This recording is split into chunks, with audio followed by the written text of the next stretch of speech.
There is a lot going on in today's episode, so buckle up. There were a string of mysterious deaths happening in China, but it wasn't just the deaths that were mysterious, but what was happening to the bodies of the deceased. So it's not just the fact that they died, but weird things started happening to basically corpses in China. Some of them were just vanishing without a trace, leaving a whole nation of people wondering, what the hell is going on? Like, is there something that we don't know? Why are people's corpses going missing? Why are people's dead bodies going missing? And all of these cases are connected in the strangest, most sinister way. I couldn't even have imagined it if I thought of like a horror movie plot.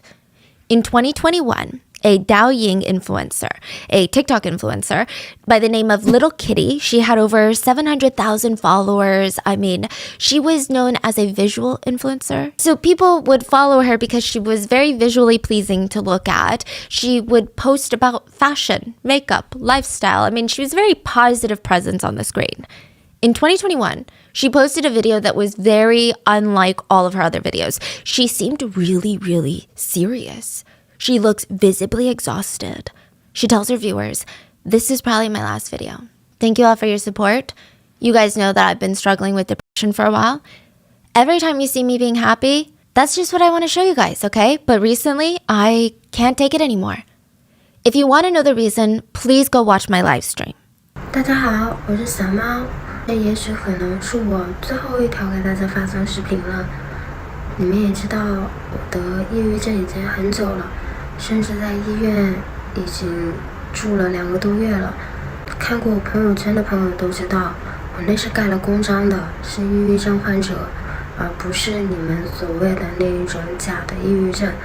那你们看到我开心的样子，其实都是为了给你们看到而看到的。我希望大家看到我的视频是开心的，是快乐的，是知道我也是快乐的。可是最近我真的绷不住了，所以想知道原因的话，那就来小号看我直播吧。放心，这一条直播一定不是带货和广告。谢谢你们陪我这么久，谢谢。Over 1 million people saw this post. They immediately tuned into her live stream because they don't know what's going on. It's very cryptic. It seems dark and sinister. Like, what is she talking about? She directs everyone to this live stream, and she appears very out of it. She's smiling, but it doesn't feel genuine. She keeps zoning out in the live stream, and she just seemed overall very unstable. She's hinting that she doesn't want to keep streaming any longer. People kept commenting things like, please just get some rest. End the stream, get some rest, take a break. We totally understand if you take a break. Little Kitty looked like she was waiting for someone to enter her stream.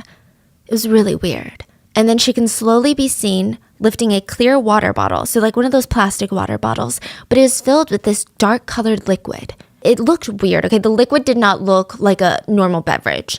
It just didn't have the consistency of like a Dr. Pepper. It just looked strange. And she just kept drinking it in little sips, and every time she would just grimace, it didn't look tasty. She kept claiming it was Coca-Cola. The police would later identify the liquid to be toxic for human life. She was drinking it on the stream? Yeah. A lot of comments were catching on. They were very worried. I mean, this coupled with her last post, it just felt very dangerous. It felt very, I think people knew what she was trying to do. They were writing things like, please don't do anything stupid. Someone call the police. We love you. Please don't do this. You're young. What about your parents? Others said really callous, heartless things. There were some accounts posting into this live, if you want to drink it, you should hurry up. Some people were encouraging her, egging her, saying, drink, drink, drink, drink. She finished drinking the liquid, waved the empty bottle in front of the camera. She said it doesn't taste very good. The live ended, police and ambulances rushed to the scene, and soon news started circulating that Little Kitty had died October 15th of 2021 from that very dark liquid she drank. She was eventually cremated, but the mystery surrounding her case doesn't even end here. November of 2021, her case met headlines yet again because her ashes were stolen by someone who claims to have wanted to marry her. They stole her ashes because they want to marry her off. This is very puzzling. This is sinister, and it is a case that continues to baffle netizens. So as always, full show notes are available at rottenmangopodcast.com. I did get a Mandarin speaker to help with this research on this case and also to help figure out like the socio-cultural context, because there is a bit of history to today's case and it's a lot. But as always, if anything is lost in translation or if you know any cases like this you'd like me to talk about, let us know in the comments. Let's get into it. Of course, netizens were devastated about little Kitty's death, but they were also kind of furious. It's speculated that little Kitty was cyberbullied to the point of ending things on her live stream. She just couldn't take it anymore. But you're wondering, why would someone cyberbully a woman who's just trying to share happy videos online, right? Of makeup and clothes of all things. Literally, why? So it starts in 2019, and it's kind of like a tragic tale that starts with a romance between two social media influencers, which is never a good way to start a story. Little Kitty in 2019 starts dating a small influencer by the name of Zhao. Z. Z was not in the same world as Little Kitty. He wasn't even in the same, I guess, level of influence as Kitty. All he did was post about basketball. Like, this guy was obsessed with basketball, and it's a very small niche. He just likes to play basketball, post videos, and no one really cared because I guess he wasn't that good. He didn't get nearly as many views or as love as Little Kitty. Despite that, the two of them, they fall in love, and Little Kitty is like, hey, we're like couple goals online. You need to keep posting on your channel. Like, you need to create a new account. Like, take it seriously. She constantly promoted his accounts, and just 2 years later, they break up in 2021. This is when Little Kitty starts getting cyberbullied. Which, like, why? Why would anyone cyberbully her? Z takes to social media to air out their dirty laundry. This guy is... We're not going to get into it. So the cause of the breakup, according to Z, was Little Kitty's emotional instability. He said that she had an extreme personality where she would threaten to go to a high rooftop and jump. She would make him get on his knees and beg for forgiveness in exchange for her not jumping off the rooftop. He said that she used self-harm to manipulate Z and get her way in fights. Z claimed it was all fake, though. All the scars that she had shown him, they were all fake scars. He told his viewers, on top of that, anytime she got mad at me during a fight, she would go and sleep with a bunch of rich men. Allegedly, Little Kitty was pregnant and Z did not believe the child was his, which caused them to break up. This is so messy. This would have been on literally every T channel. Like, it was very bad. The backlash was swift without even hearing out Little Kitty's side in a very clearly messy breakup where both sides have an incentive to lie about each other. The world was like, we hate Little Kitty. She's a manipulative gaslighter and a whore. She's a slut. Like, people were going insane. They would comment nonstop on all of her socials. Tell us the truth. Who's the kid's dad? So many handsome men in this world. I wonder which one is the dad. Her entire comment section became just insulting comment after insulting comment. And once the public was informed by Z, I believe, that she terminated her pregnancy, things got even worse. Z suddenly claimed, actually, the baby could have been mine, and I'm upset that she terminated the pregnancy. So now people are mad at her. Like, you deprived this man of potentially being a father. And it's like, wait, what is going on? Why is everyone flip-flopping just to hate on her? He even posted, the child could have been mine. Maybe the viewers are misunderstanding, but the kid is gone now. I hope that everyone can just stop hating on her, and it's my fault that I didn't see through the hateful ways of society. Stop hating on her, guys. Even though she knows what she did, maybe I chose to do some wrong things too. Leave the past in the past, everyone. I hope viewers can stop holding on to this, and I hope she can live a bright future. It's like, sir, you just aired everyone's dirty laundry, and now you want to, like, take the good seat and be like, guys, calm down. It just didn't make sense. So things do kind of calm down, but not really. I mean, people still really wanted to hate Little Kitty, so that's what they do. This is like back in 2019. Everyone is just shitting on her. So the two enter into two new relationships. Z starts dating a new girl, and Little Kitty starts dating a guy by the name of Lee. And it was really, really rough for Little Kitty. I mean, just so bad. She never even told the truth about her past relationship. So with Z, you know how they just broke up? Little Kitty, she's getting all this hate, but she never got messy. She never went online and was like, you know what? Z cheated on me with his ex a month into dating me. So I think that he was using me for clout. I think that he was using me for views. He was still in contact with his ex. He was not a good person. And once he started getting viewers, he would even try to sleep with the viewers. He would engage in these inappropriate conversations with viewers.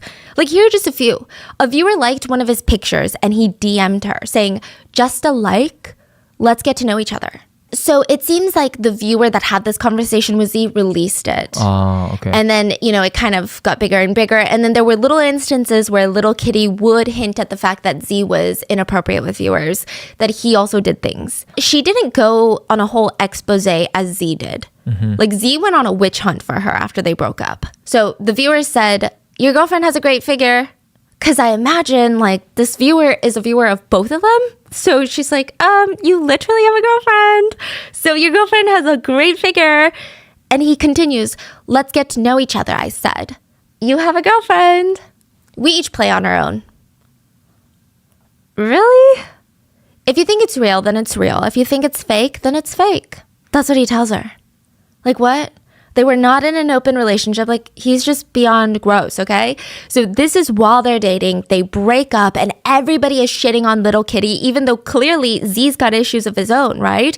Little Kitty tries to clarify a couple of things with the audience after the breakup. First of all, she claims, "I would never fake self-harm scars." She said, "That's disgusting. That's not in my character. Why would I do something like that?" She did end up showing some of her scars and they were very much real. She also showed that she was diagnosed with depression, which I really hate when people on the internet are pushed to the point of revealing a medical diagnosis, because really, like, you got to go and put out your medical history just so people believe you. That's insane. And she said, "I wasn't trying to use being sad as some sort of relationship manipulation tactic. Like, I never threatened to go die because we were in a fight. Like, I just am depressed. Like, I'm not trying to win a fight." She also denied all the cheating rumors, and she said, "I'm literally depressed. I don't want to leave the house. I film when I can. What makes you think I have all this time to go sleep around with rich men? Like, I can't even get out of bed in the mornings."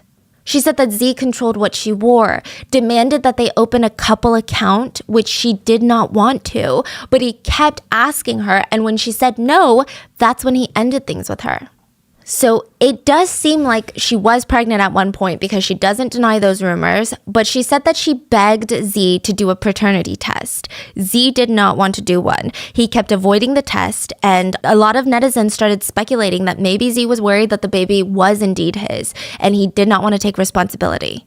Not only for the child, but for also the false accusations that he put out saying, "This child isn't mine. She got pregnant and that's why we broke up." So Z refused to ever take the DNA test, but he did go on a post about how the baby could have been his and how sad he was, and like, stop hating on everyone. So when people start calling Z out for his shitty behavior finally, he proudly states that he gave little Kitty $15,000 to help her out, but he never gave her a single penny.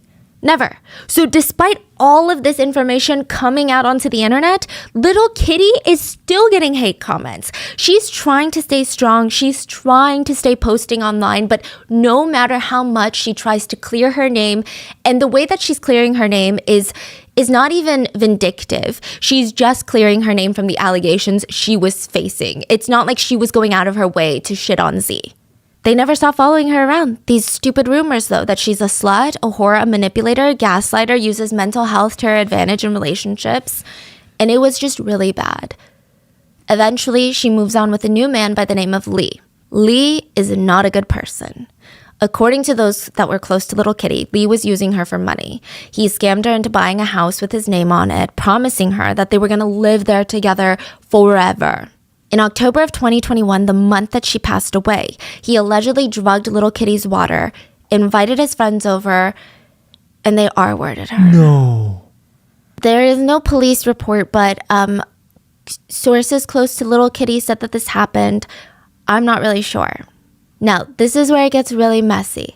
Apparently, Lee vanished after all of this took place. Like, he left after the whole R-word alleged incident.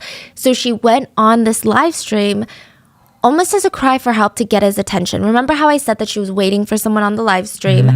She was doing all of these things that was trying to get someone's attention. And I don't know if she was trying to get his attention because she wanted him back or if maybe she wanted him caught by the police. I don't know. I don't even know if the alleged R-wording incident happened, but we do know that was the main purpose of the live stream. But the only thing that's clear is that little Kitty was not doing well. People believe that she started with the live stream as a cry for attention and a cry for help and as a way to get Lee's attention. But with these people egging her on and with these hate comments flooding into the live stream, she made an impulsive decision to just go through with it. It's important to mention, one of the accounts that kept egging her to drink the dark-colored liquid was named You're the Most Precious and has an icon of a basketball player on their profile and nothing else. Remember, Z loves basketball. And I'm not saying it's him, but a lot of people pointed out this connection. So the account kept egging little Kitty on, telling her to drink more, and little Kitty's family would later try to take legal action against this account, but they were unable to find out who even owned this account. Douyin and all these places, they just shut down the account and never talked about it again. Even after little Kitty's death, Z posted, "Please stop thinking that the dead are superior.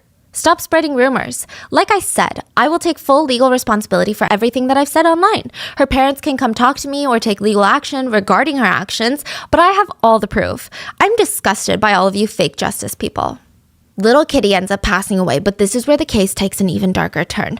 A month after her death, she's cremated, and her ashes are stolen. Okay, well, they're swapped. Someone had come, taken her ashes, taken her, and replaced her ashes with a different powder. 3 people were found to be involved in the swapping of her ashes. They admitted that they were trying to sell her to get married. For her to be married after her death. Please, for her ashes to get married. The ashes of an unmarried, single, beautiful young woman, they said, we could have sold her ashes for $10,000. Thankfully, the culprits were caught and arrested and her ashes were returned. But this is probably one of the stranger turns I've seen a case take. Like, this is one of the stranger truths I've seen. There are so many unanswered questions for me. Like, who gets married to a dead person? Like, who wants ashes of a dead woman? Why are people buying and selling dead people's ashes and for so much money? We all know that women's bodies have often been turned into commodities. Like, there are evil people in this world that know this and they're going to try to make money off of women's bodies. Like, we've heard stories of human trafficking where women are sold off into marriages as hostages, basically. We've heard it all, where women's bodies are literally just bought and sold over and over again against their will. I don't think I've ever heard of a case where a woman's body was worth more dead than alive.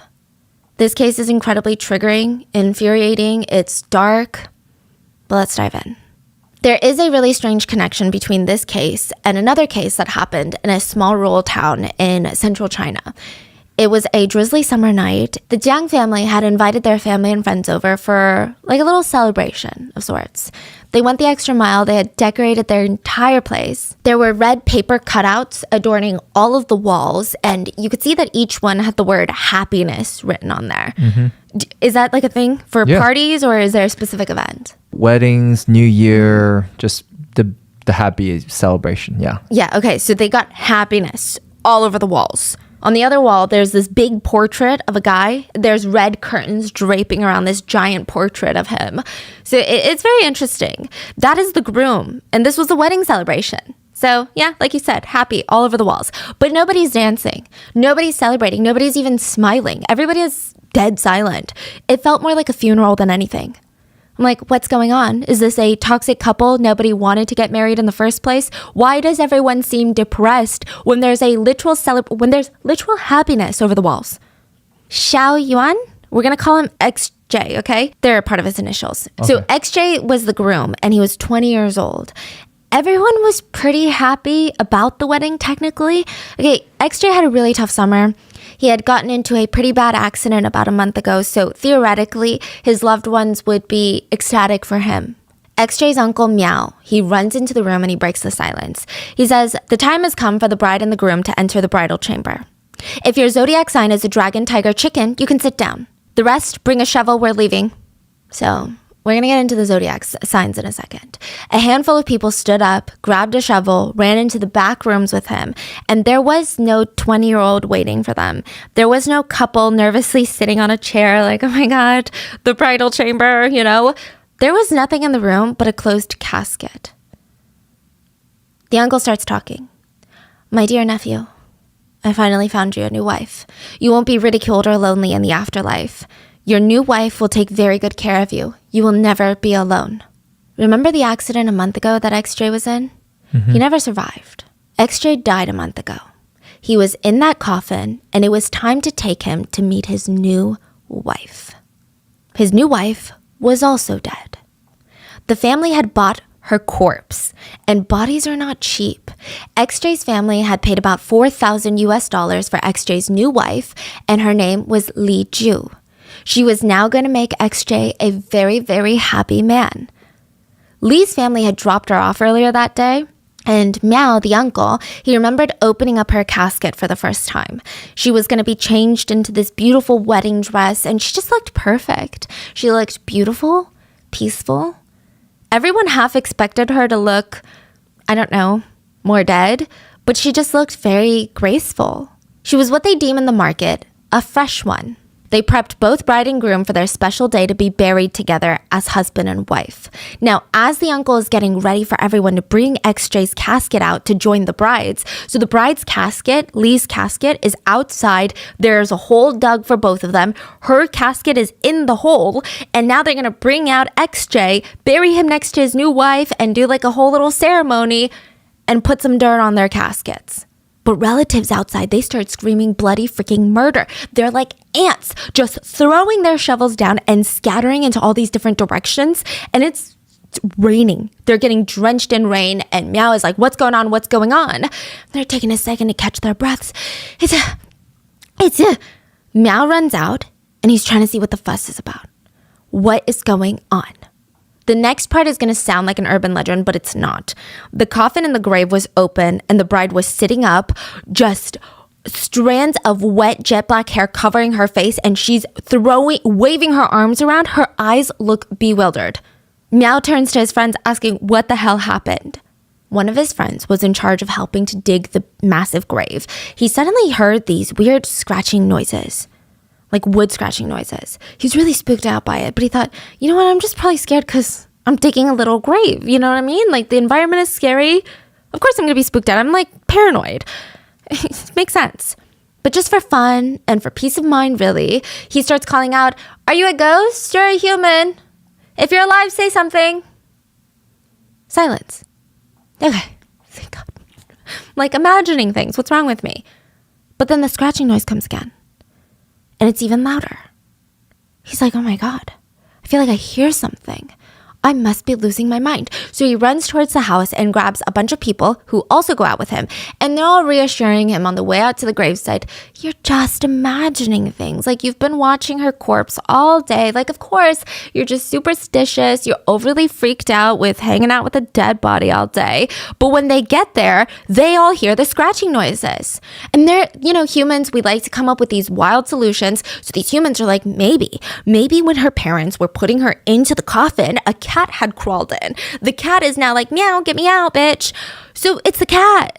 We got to pry it open and let the cat out. And everyone is agreeing like that's exactly what happened. It's definitely a cat because the alternative is just bizarre. So they pry open the nails off the casket. They pop the lid open. No cat. Instead, a woman pops up, a pale-faced, dark-haired woman shoots up from the coffin, and she's dressed in a wedding gown. Her eyes look crazed. She's throwing her arms around, and she's almost like mumbling something, and she's just shaking. They did not stick around and find out what she was trying to say. They drop everything, and they make a run for it. That is when Meow returns to see her in the coffin, and he asks, ma'am, are you a ghost or a human? This is also not in the past, guys. This is in like 2006. She doesn't respond. They call the police because, Meow was pretty damn sure it's not a ghost. He was pretty pissed. He had bought a dead human body, and the fact that he got one that was alive was kind of annoying to him. He kind of got scammed. Ambulances rush out to the little town, and it was clear that she is not a ghost, and she needed help desperately. They rush her to the hospital, and it was revealed that this woman, the bride that was almost buried alive, was a woman named Li Ju, who was deaf, mute, and had a severe mental disability. She was walking down a busy road one day when a kind man, like a 60-year-old man, offered to help her. She accepted his help, got into his van, and there were 5 other men in the car that seemed really nice. One of them even graciously offered her a water bottle. She took it and took a big long sip, fell asleep, and she woke up in this dark space. She had no idea where she was because she had been drugged, placed into the coffin, and was being prepared to be sold as a dead corpse. The men wanted to kill her because that's their whole business. They find women, kill them, and sell their corpses as ghost brides. They would retire early with more money than they knew what to do with. That was their plan. But then they got cold feet. Or maybe they miscalculated the amount of drugs that would be needed to kill her. Lee was still alive when she was placed into the coffin, just super unconscious. She finally awoke when they were getting ready to bury her. She can't hear, she can't speak because she's deaf and mute, so she starts using her hands to feel her surroundings, and it's dark. She feels like she's suffocating. She starts scratching the walls around her, and that's how she was saved. Once the truth came out, Miao felt really bad. He had no clue that she wasn't already dead. He had no clue that she had been killed to become his nephew's bride. Like, that's not how it works. He thought he had bought someone who had naturally died, and he was just marrying them after death. He was really shaken up about this. He vowed to help her, and he took pictures of her, posted her pictures all over social media, and found her real family. Now, the family that dropped her off with him, they were the attempted killers. They were not her family. A few days later, Lee and her family were reunited. Meanwhile, the police went to work down tracking the guy that had taken Lee. This man had a lengthy criminal record. Lee wasn't even his first victim. He had an entire human trafficking business. The man was 65 years old. He had retired, but someone had told him, you could make a lot of money selling dead women's bodies. He's like, that's good. Let me sell dead women's bodies. But inventory ran out. So the way that it started, he would spend most of his time driving around with his accomplices looking for vulnerable women. Now, since he's 65, he would use his age and kind appearance to his advantage and ask these women for help or help these women. Most of the women he targeted either had some sort of disability or had something going on where they were extra vulnerable. He felt like they were easier to target. This man did not see these women as real people. They were just inventory to him. He would kidnap these women, and at first he thought, I don't want to commit murder. That's too much. I could go to jail for a very long time for that. I want to just sell these women. I just want to be a human trafficker. That's it. So simple, so innocent. I'm just going to look for buyers. I'm going to sell these women while they're still alive. So he would contact these super poor families in the area who had sons that were looking for wives. Now, these are families that don't have much, so no woman wants to marry into this family. But these families are willing to pay a ton of money to give their son finally a marriage. So he would pretend that this young woman was a single female relative of his, and the bride price to buy her from him was anywhere between $4,000 to $7,000. He was also really honest and said that, they have either a mental or a physical disability. But again, these families, they weren't looking for wives or daughter-in-laws. They were looking for birthing machines. It was less about love and companionship. Side note, the disabilities also meant that it would be hard for the women or the victims to tell the truth of what was going on, and it would also mean that they were being R-worded. Because if they have a disability to that extent where they cannot communicate what happened, I imagine that they cannot consent. So he would first reach out to these families, and this was his business model when he first started. But the man was greedy. He was upset that he would have to go through all of this work to kidnap one girl, then he would be able to sell her just one time.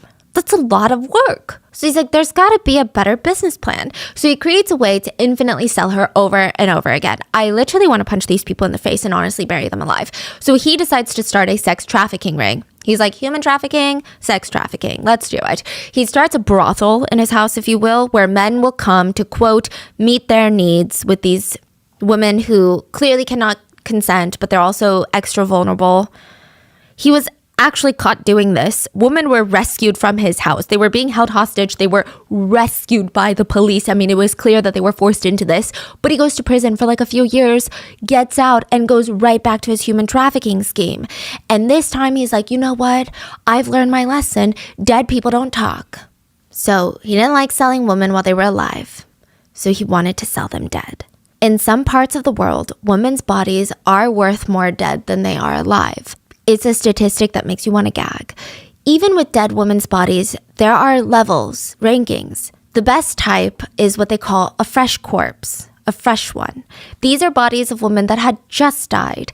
In fact, negotiations for the sale of these bodies typically happen while the person is still laying in the hospital bed, fighting for their lives. Wow. And the parents are usually in on it. The starting price is, depending on the supply and demand, $12,000 on average for a super fresh woman's corpse, but can go up to $50,000. The second grade is what they call a, quote, wet corpse. These are the bodies of people who have died a few weeks to a few months ago, and they range anywhere between $7,000 to $12,000 on average. Then lastly, you have dried meat. These are corpses that have died years ago, but they still go for a few thousands of dollars. And I kid you not, but the corpses of girls who were more well-off or more educated, they sold for higher, even though they're dead. Okay, you know what this reminds me of? How Marilyn Monroe's body went missing for hours after she died. And this also reminds me of how back in the day when queens would die, usually it was only female attendants that were allowed with her body before she was buried. Because, Wow. yeah. Because if you let a man in there, some of these men will do some very vile things. I mean, if you want a whole case on that, please let me know. But that's all to say, a dead woman could sell more than a living one. And you can keep guessing why, but I'll tell you soon enough.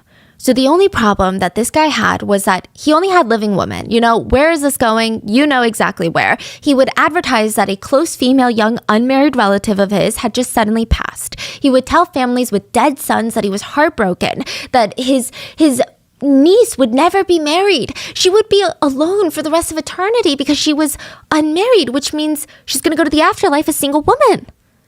I mean, how can that be? She was so smart, so beautiful. Surprisingly or not so surprisingly, it worked. For each girl he kidnapped off the street, he would find a family with a dead son that had a few extra thousands of dollars, and they would facilitate what is known as a ghost marriage. The dead groom's family buys a dead bride, performs a wedding to bury them together so that they will be married in the afterlife. The business was so good, ghost wedding matchmakers were making tens of thousands of dollars a month if they were really good. But how many young girls were dying naturally?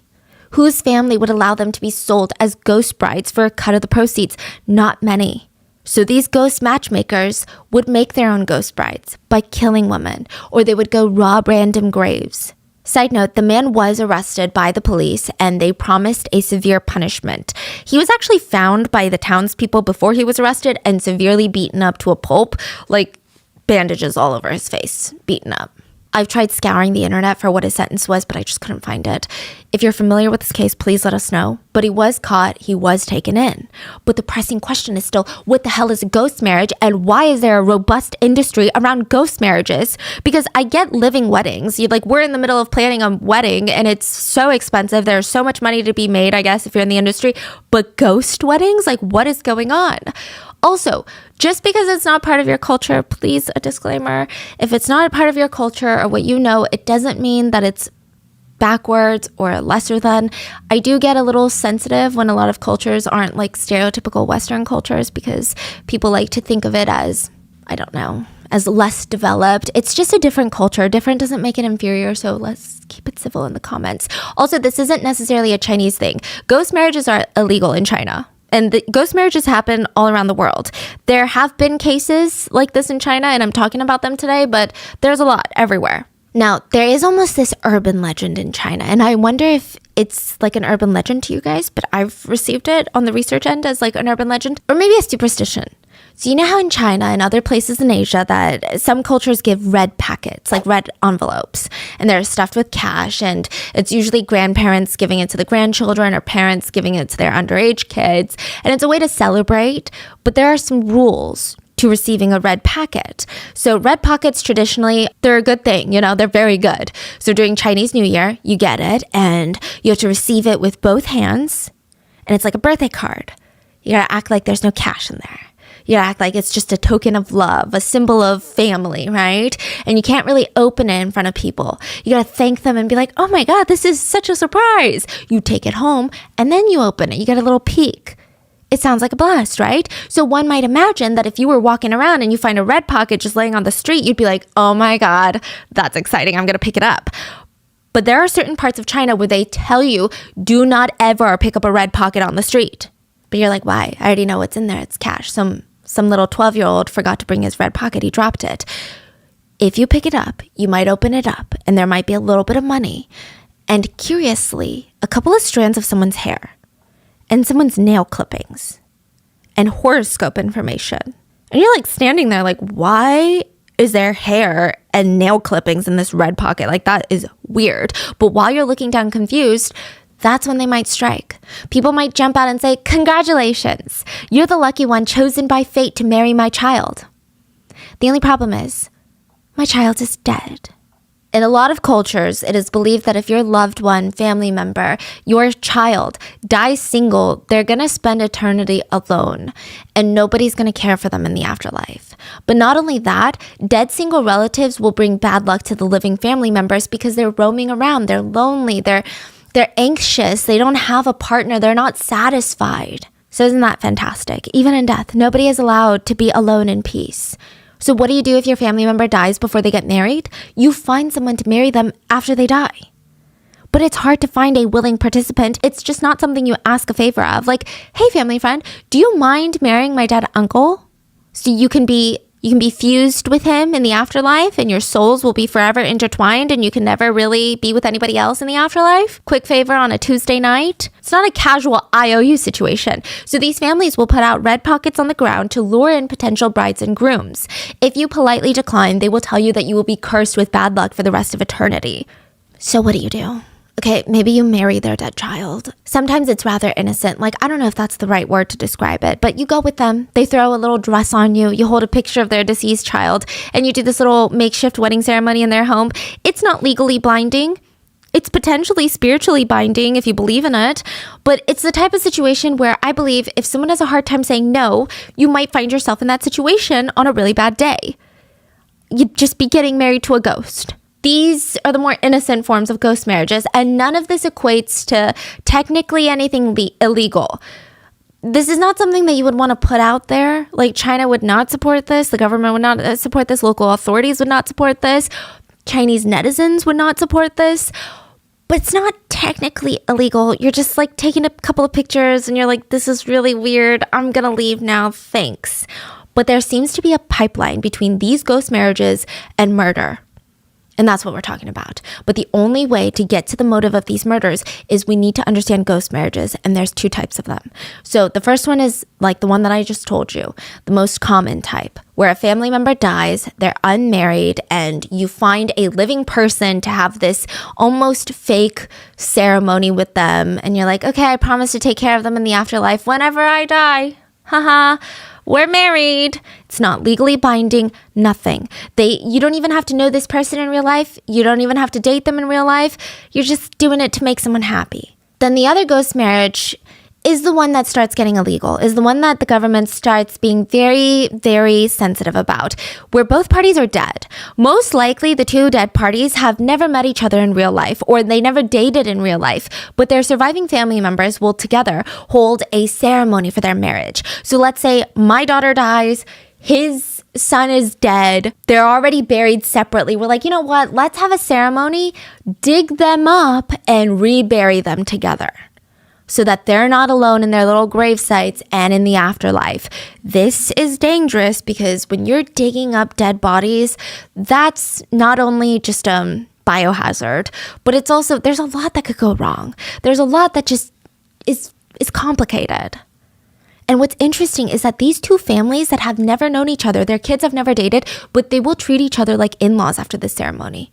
They will genuinely consider each other family. So if I need money, that family might be more generous in giving me money because we're technically family, because our kids are now buried together. But it's basically a grave relocation and a quick ceremony. That's about it. But they consider each other family. As a non-Chinese person, I don't really think I can have an opinion on this. I just feel like if nobody's getting hurt, nobody's getting pressured, who am I to tell someone how to grieve? Like, who am I to be upset? But why? Because I get why some parents might want their kids to get married now in the present life, especially in East Asia. They want to keep the family unit going. They want grandchildren. But I mean, with all due respect, if you're dead, none of that really matters anymore. Why go through all this trouble and pay thousands of dollars to make sure your deceased relative is married even in death?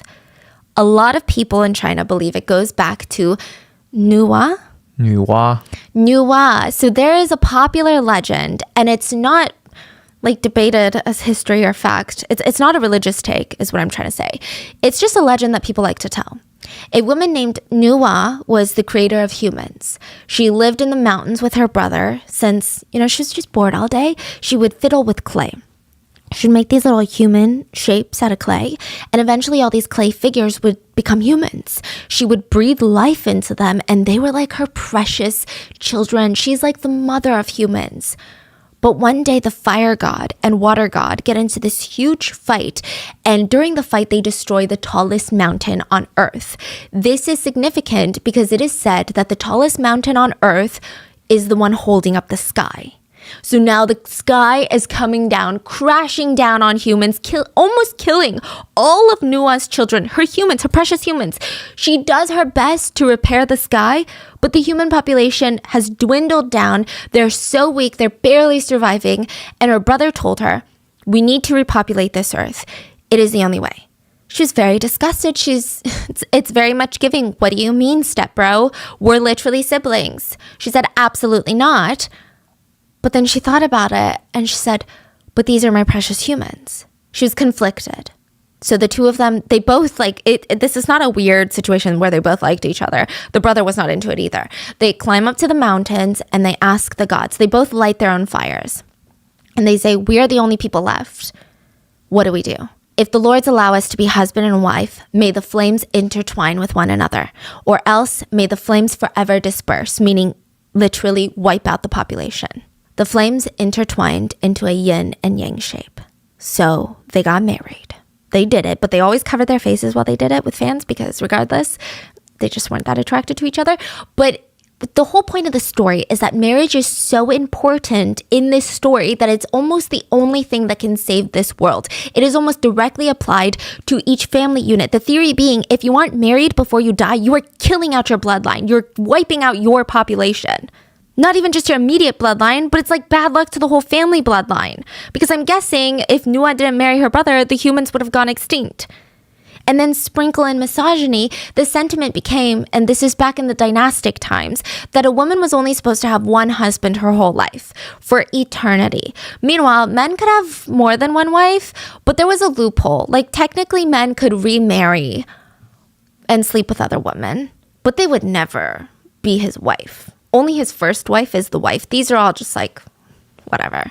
But women weren't allowed to do that, okay? So if a wife dies, the husband can basically remarry. But if the husband dies first, in some extreme times back in the day, like thousands of years ago, the wife would be thrown into the same coffin as her deceased husband while she was still alive and be buried alive with his corpse because it is her wifely life duty to be with him for eternity and forever. I don't even want to go with you to the DMV, okay? And they're like, you gotta go with your husband everywhere. Or if her deceased husband was being cremated, she would be thrown into the furnace to be burned alive with her dead husband. This is way, way back in the past, okay? But these types of stories popularized the beginnings of ghost marriage. People started to believe that bad shit happens when you have single deceased family members. So naturally, the introduction of ghost matchmakers starts to emerge. And there's more to it than just burying bodies next to each other. There's a whole ceremony. So if both parties are dead, it's pretty simple. The groom's family will go to pick up the bride's memorial stone, like her tombstone, okay? And it's supposed to be symbolic because in Chinese wedding custom, the groom and his groomsmen will go pick up the bride from her house. And the groom's family picks up the bride's tombstone. And it's said that the bride's family is supposed to act very sad. Oh, because they're departing with their daughter? They're their daughter is getting married off now. Wow. So they're supposed to cry and put on a whole show and chase after them. which is very interesting. Is that like a thing in regular customs when people are alive? Like, Yeah, sometimes I guess. where it's like a no. Yeah. Like parents will cry and yeah. goodbye, daughter. That's very dramatic. I'm like, I'm right here.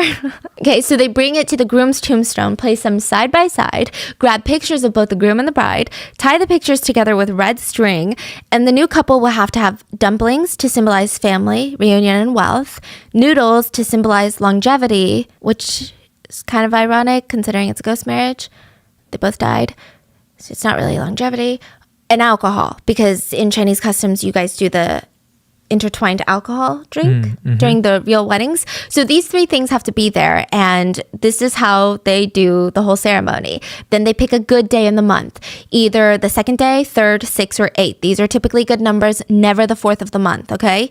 They will go dig up the two corpses, dig the bride out, and bring her to where the husband is and bury her with the husband. So now they're married in death. It's important to note that this is just one of the ways to do it. It may vary region by region, but you can see, that if one party isn't dead, it gets trickier. It's just weird. There was even back in the day a way to have sex with your ghost marriage partner, which I don't condone any of this, and neither does the Chinese population. But apparently you could consecrate the marriage if one person was alive and one person is dead. So you start with incense and you talk to your dead partner while you use it, and you connect the spiritual and the real world. And then again, I don't condone this, but this is what the research said. Step 2, if you want certain body parts from the earthly realm to be touched by a certain someone in the spiritual realm, you need to put the incense stick on that body part. This is going to land you in the ER, but I'm just letting you know what I found in the research. So what I'm trying to say is they take this very seriously. Ghost marriages were taken very, very seriously back then, and it was to save your loved one's soul. And I can't say that I wouldn't do strange things if someone genuinely made me believe that I had to save my loved one's soul. So that is then. How about now? Are ghost marriages still a thing? It's very rare, and it's only occurring amongst the super superstitious or in the typical small town residents. Even then, it's rare, but it's definitely not happening in like the middle of Hong Kong, the middle of Shanghai, and it's typically for dead sons. Now, with current times, we get into historical and cultural context because China's one-child policy. So in the 80s, China started a one-child policy that's exactly as it sounds. Each family unit was only allowed one child. It was to prevent rapid overpopulation amongst other things, and it just ended in 2016. And if I'm not mistaken, China is actually having the opposite problem, just like South Korea, where nobody wants to have even one child. So they're really struggling now. But when the one-child policy was in effect, there was this huge, heavy gender bias towards males. If families were only allowed one child, they wanted a son to, quote, continue the family name and the bloodline. This led to a lot of pregnancies being terminated because the gender was not what they hoped for. And it's sexist. These are also not gender reveal parties where people are like, oh man, I really wanted blue balloons because I want to throw baseballs with my son. Instead of a girly girl, it's not like that. In China, back then especially, and probably even now anywhere in this world, it's fucking rough to be a girl. Why would any mom want to bring a girl into this world to see her suffer the same life that she's suffered so far? You get it. It's a lot of layers of complexity. It's not like China is just filled with moms that are obsessed with putting boy mom in their Instagram bio. It's very dark. And it said that during this time, a lot of baby girls were abandoned or left to be adopted. It said adoption rates overseas saw a huge uptick in female adoptions from China compared to male adoptions from China. This led to the Chinese population being severely unbalanced. There are way too many men. Like right now, this is a problem that's happening. Way too many men, not enough women. When men grow up and become of marrying age, not enough women to marry, which leads to a lot of problems. Women, or specifically female bodies, are in high demand. High demand, low supply for the male population historically has been a very, very, very scary combination. Daughters have become commodities. And there's a lot of talk about this. It's insane how one law can so greatly affect so many things. But kidnapping, human trafficking, purchasing brides has gotten so much worse because of this one policy. If there are this few women that want to marry men who are alive, Imagine how few women are willing to marry a dead person. In terms of economics on this one, supply for ghost brides got even lower, which made demand go even higher. This meant there was a lot of money to be made. And this whole system, which originated as people trying to find peace with their deceased loved ones, starts transforming into a really dirty supply chain. Our Mandarin-speaking researcher said the size of this ghost marriage industry is probably beyond our imagination, talking globally, not just in China. So the industry is just the sale of dead bodies and corpses. A professor from Shanghai University that had been studying ghost marriages for over 15 years said 2010 was the peak of ghost marriages. The price for a freshly dead female corpse on average that year was $45,000 US. This doesn't include wedding ceremony fees or plots of lands for the grave. In some of these wedding ceremonies, the families of the groom would still give gifts to the bride's family.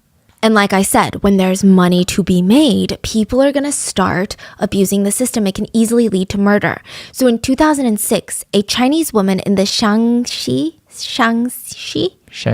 province poisoned her ex-husband with rat poison. He died. She was sentenced to life in prison. The deceased husband's brother, Yuan, was left to pick up the pieces, and he just really wanted his brother to be happy and well cared for in the afterlife. So he pulled together all this money and got in touch with a ghost matchmaker, and he was just looking for a dead corpse bride for his wife. The ghost matchmaker sat down. For his brother, right? For his brother, yes. The ghost matchmaker sat down and asked his brother about the zodiac sign. Now, this is where zodiacs come into play. Remember the original story where he only wanted like certain zodiac signs to come to the back with him? Apparently, you can't really tell if a dead person is going to get along with certain people, so you just go off their zodiacs. You're like, okay, well, the person that's deceased is a horse zodiac and they are known for not getting along with the pig zodiac. Then you just wouldn't let a pig in that room. So the ghost matchmaker will ask about their zodiac sign. This is important because, when both parties are alive, they can get to know each other. But now this is a dead marriage, meaning this is the only way to know if they're going to get along in the afterlife. The matchmaker told Yuan that there was a family whose daughter was terminally ill. She's still alive right now, but she's about to pass away. They were also looking to give their daughter a husband in the death. So this is perfect. A few months later, Yuan receives the girl's coffin and starts digging his brother's grave. He even called the police to supervise, which, side note, ghost marriages are illegal in China. But in more rural areas, police might look the other way. But he just wanted to show them, I'm doing everything I can to do this in the right way. I'm not killing anyone, like those rare once-in-a-while stories you hear. I'm not doing that. I'm literally purchased a corpse and her family is okay with it. Her family sold her to me. And we're just gonna bury her with my brother. Nothing shady is going on. The girl, let's call her May. May was dead. So this much was true. The police watched the couple get married and be buried next to each other. And for about a year, everything was good until it wasn't. The matchmakers, they went on their merry way, patting themselves on the back for creating another blessed union. But in 2006, they were busted for killing a girl. 3 matchmakers were working as a team, and they would kidnap young women, turn them into corpses. They were arrested for robbery, and during the investigation, with enough pressure, they admitted to be involved in ghost matchmaking. The police start connecting the dots with their claims and some of the girls that were reportedly missing in the area, including a girl named May. May's dad had been talking to the police to talk about how he hadn't heard from his daughter in a really long time. They start investigating, and what they found was really, really nefarious. May was a young woman with a severe mental disability. Her mind would never develop beyond the age of 6 years old.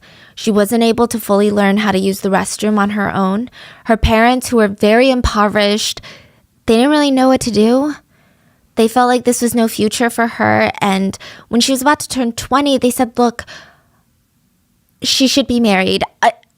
I don't know her parents. I don't know why they thought this, and I'm sure we come from very different socioeconomic backgrounds, so it's very hard for me to put myself in that position, but that's kind of crazy. They were like, at least maybe she can have kids. Mind you, she can't consent to sexual activity because she can't. They said, I know my daughter can't fall in love with someone like other girls her age, but maybe she can still make babies. So they offered her up as a birthing machine, basically. They were honest with potential suitors and potential grooms and said, she's not going to be a perfect wife. She's not going to be a companion. She's going to need a lot of care, but she can be R-worded and forcibly impregnated, basically. Like, what is going on right now? A man named Don became her matchmaker to find her a husband. She's still alive. She has no terminal illness. He finds a client named P who's interested in buying May. P straight up told Don that his only requirement in his new wife is that she can give birth to his children. He literally doesn't care if they get along. So Don brings P to May's family home. He meets with the parents, pays them $300 and buys May. There is no price on humans, but from everything we just talked about, $300? P takes, kidnaps May, and brings her home. After a while, he demands a refund. He said May is more work than he thought, and he didn't want to take care of her because she was, and I quote, stupid beyond imagination. Again, I hate this man. I hate this man. But he said he took her to the doctor, who informed him she could never give birth. So he's like, I don't even want to keep R-wording her because she can't have my children. He drags May back to the matchmaker, demands a refund, and says, she's just another burden. I want my money back. Don, the matchmaker, pays the money back, and instead of bringing May back to her family, which I don't even know if that would have been a good thing at this point, because are they just going to sell her again? Don tries to sell her again himself, but nobody wants to purchase her as a wife, and that's when he bumps into another matchmaker. But that matchmaker was not a matchmaker for the living. They were a ghost matchmaker, and a murderous one. Side note, not every ghost matchmaker is a killer, but, you know, this ghost matchmaker is like, hey, can I purchase May from you for like a couple thousand USD? He's like, what? A couple thousand? Do you know how long I've been trying to sell her? And you were offering me a couple thousand USD? What do you got planned? I mean, clearly you got something planned because she's not worth a couple thousand USD. I've been getting no hits. So he's like, oh, you don't know? I'm going to kill her. I'm going to sell her as a ghost bride. I'm going to make literally maybe 10 grand. So I'm going to profit a lot from this. And he's like, oh my God, I want to get into this industry. So they both profited about $4,000 from murder, for murdering May. They found a buyer, which was Yan. They spooned borax, white powder used for heavy-duty cleaning, spooned it to a piece of bread, and forcibly fed it to May. She trusted them and did what she was told. The poison is known to work very, very slowly, which, can you imagine how painful that must have been? It lasted hours. And even when it was time to bring her to the, quote, groom's family, she was still alive. Barely, but still alive. Don didn't want to wait any longer, so he leaned over and strangled her to death. She was brought to Yuan, who buried her with his brother, who passed. He had no idea that May was killed for this. He had no idea that the matchmakers were just murderers. It seemed in his own little way he just wanted the best for his brother. He was devastated to learn what happened to May. May's family, the parents, also blamed themselves. They regretted ever trying to get her to marry and have children, which, like, yeah, agreed. May's parents also said they should just leave her buried with the husband, because if they were going to dig her up, there was a huge chance her body would be kidnapped, her corpse would be taken, again, robbed, and sold in another ghost marriage. So again, these 3 matchmakers, they were arrested and severely punished in China. In China, intentional murders can receive a punishment of anywhere between 10 years to the death penalty. Selling dead bodies counts as demoralizing corpses, which is also very, very illegal in China. But the ghost matchmaker said, with zero remorse, I'm just trying to make a living. Money comes in fast in this job. Like, if I didn't get caught, I'd probably just do a few more and retire. But now I'm ruined. The cases we covered today are all from China. But ghost marriages happen all over the world, and most of the times, they just aren't called that. And most of the times, the 2 parties know each other. In 2017, a 26-year-old in Thailand married her boyfriend after he suddenly died of a heart attack. She wore a white wedding dress next to his body, which was also dressed in white. They were officially married before he was buried. A year earlier in France, a 25-year-old married her boyfriend after he got into a fatal car accident. The president gave them special permission. She stood in her wedding gown next to his picture as the city's mayor read their vows. It's just interesting. I think there are a lot of stories like this, and if the story is right and they knew each other prior to the marriage, it's almost an endearing story because marriage really is a beautiful thing. Like, to commit to someone is a beautiful thing. And I can see how people would want to be married to someone that they want to spend the rest of their lives with, but maybe they never got the chance to, like in these international stories where a partner passes away too soon. But I do think ghost marriage is where the two parties don't know each other. I mean, there's so many ways that it can turn into this corrupt, scary system. So again, this is not something that Chinese people condone. Netizens were outraged every time a case like this came out. The Chinese government does not condone this. This happens in other parts of the world as well, but I don't know. What are your thoughts on ghost marriages? Do you think that it has to do with the level of spirituality that somebody has? Because I guess I'm just not that spiritual of a person, so it's really hard for me to put myself in that mindset. Do you believe it's true if someone passes away single, they're going to be single in the afterlife? What are your thoughts on today's episode? And have you ever heard of the human trafficking industry of corpses? Please let me know. And stay safe, and I'll see you guys on Wednesday for the main episode. Bye.